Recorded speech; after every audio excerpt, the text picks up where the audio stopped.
I went to the appointment alone. That wasn't unusual. My husband said ultrasounds were boring, that nothing ever happened during them anyway. He kissed my forehead before work and reminded me not to stress over nothing. I believed him, like I believed him about most things back then. The clinic smelled like disinfectant and overbrewed coffee. I sat on the paper-covered bed, hands resting on my stomach, trying to calm the mix of excitement and anxiety. This was supposed to be a happy moment. I was 12 weeks pregnant. I had already imagined the nursery, the tiny clothes, the way our life would finally feel complete. Hey, if you enjoy my content, please subscribe and hit the bell.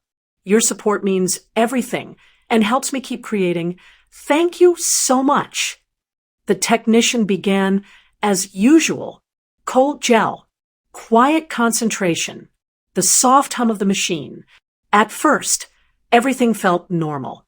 I watched the screen, waiting for that familiar flicker, that proof that something was growing inside me. Then her expression changed.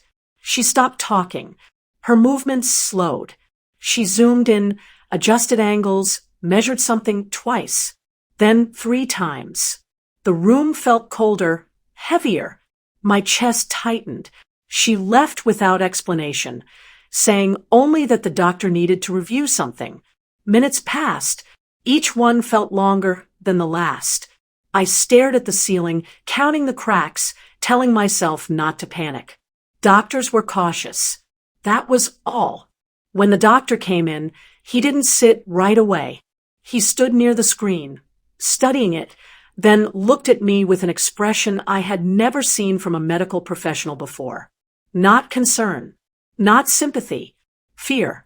He asked questions that didn't make sense, about my marriage, how long I had been with my husband, whether we lived together full-time, whether anyone else had access to my medical records, my home, my schedule.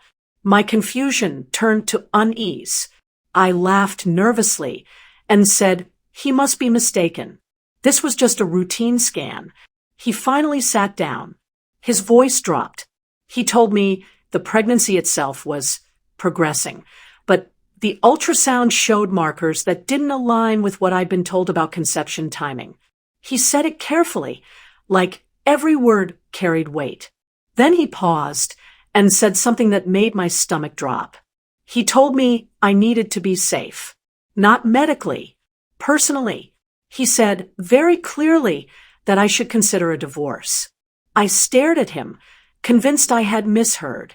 Divorce didn't belong in a prenatal appointment. Divorce belonged to other people's lives, broken lives, not mine. I asked him why. He looked at the door, then back at me, and said there were things on the scan that suggested my husband wasn't who I thought he was, that my pregnancy wasn't the risk. My marriage was. I left the clinic shaking, clutching my paperwork like it might explain everything. I called my husband from the parking lot. He didn't answer. As I sat there alone, hands pressed to my stomach, one thought kept repeating in my mind, louder than the rest. If a doctor was afraid for me after seeing an ultrasound, what truth was growing that I hadn't noticed at all? I didn't tell my husband what the doctor said. Not that night. Not the next morning either. I told him the appointment went fine, that everything looked normal. He smiled, relieved in a way that felt rehearsed, then changed the subject too quickly. That was the first time I noticed how often he avoided anything that required depth. The doctor's words stayed with me like a low hum I couldn't shut off. Markers that didn't align, timing that didn't make sense, concern that had nothing to do with my body and everything to do with my safety. I replayed the appointment in my head again and again, trying to rationalize it away. Doctors made mistakes. Ultrasounds weren't exact. I must have misunderstood. But once the doubt settled in, it rewired how I saw everything. I started paying attention. Small things at first. How my husband always insisted on driving me everywhere. How he handled all paperwork, all insurance, all accounts, saying it was easier that way. How he discouraged me from keeping copies of documents, telling me not to clutter the house with stressful stuff. I realized I didn't know basic things. I didn't know our exact address history. I didn't know his previous employers' names.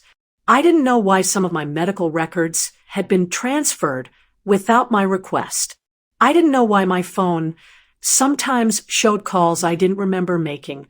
One evening, while he showered, I opened his laptop. My hands shook so badly, I had to sit down. I didn't even know what I was looking for. I just knew I couldn't ignore the feeling anymore. The emails weren't romantic or criminal. They were administrative, too administrative. Messages to clinics I had never visited. Insurance correspondence referencing procedures I'd never had. Appointment confirmations under my name dated months before I was pregnant. That was when the doctor's fear finally made sense. I went back to the clinic alone 2 days later. The doctor closed the door and spoke carefully, like someone choosing words in a room full of landmines. He explained that the ultrasound showed inconsistencies that suggested my medical timeline had been altered, that someone had been managing my reproductive history without my full knowledge, that the pregnancy itself wasn't the red flag. The pattern was. He told me quietly that this wasn't about infidelity. It was about control. He asked if my husband handled my healthcare decisions, if he attended appointments uninvited, if he ever spoke for me, if he discouraged second opinions. Each question landed like a weight on my chest because the answer to all of them was yes. The doctor didn't accuse. He didn't diagnose. He just told me that he had seen this before. Partners who curated pregnancies, who manipulated records, who used children as anchors, who escalated once a baby arrived. I drove home numb. The house felt different when I walked in. Smaller, tighter, like the walls had been listening. That night, my husband placed his hand on my stomach and smiled in a way that made my skin crawl.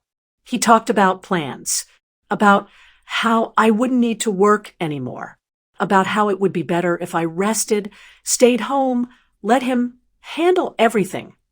I smiled back. I nodded. I played the role. But inside, something had shifted completely. I wasn't confused anymore. I wasn't scared in the same way. I was alert.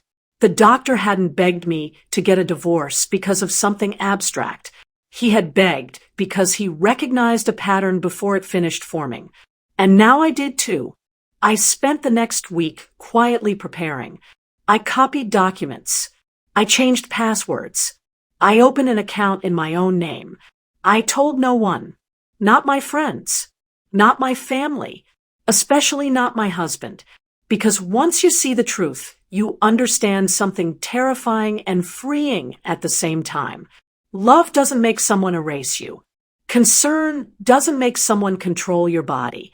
And safety doesn't require silence. The ultrasound hadn't shown me danger.